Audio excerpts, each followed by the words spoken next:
ప్రజా రాజధాని సీఎం చంద్రబాబు. ఆంధ్రప్రదేశ్ రాజధాని అమరావతిపై సీఎం చంద్రబాబు మరోసారి ఆసక్తికర వ్యాఖ్యలు చేశారు. శనివారం కృష్ణా జిల్లా గుడివాడలో నిర్వహించిన స్వచ్ఛాంధ్ర స్వర్ణాంధ్ర కార్యక్రమంలో ఆయన మాట్లాడుతూ అమరావతి దేవతల రాజధాని అని, ప్రజా రాజధాని అని పేర్కొన్నారు. ప్రపంచంలోని నెంబర్ 1 రాజధానికి చిరునామాగా అమరావతిని తయారు చేసుకోవాల్సిన బాధ్యత అందరిపై ఉందని తెలిపారు. కానీ ఇది మహోన్నతమైన స్ఫూర్తి. అమరావతి దేవతల రాజధాని, అమరావతి ప్రజా రాజధాని.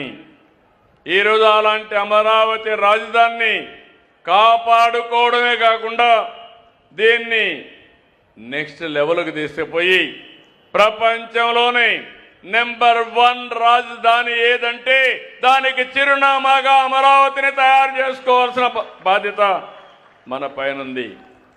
ఆడబిడ్డ స్పాంటేనియస్గా 2 గాజులు తీసి బంగారు గాజులు తీసి నేరుగా అమరావతికి డొనేట్ చేసిందంటే అది స్ఫూర్తిదాయకం. మనస్ఫూర్తిగా అభినందిస్తున్నానని చెప్పి కూడా నేను మీకు తెలియజేస్తున్నా.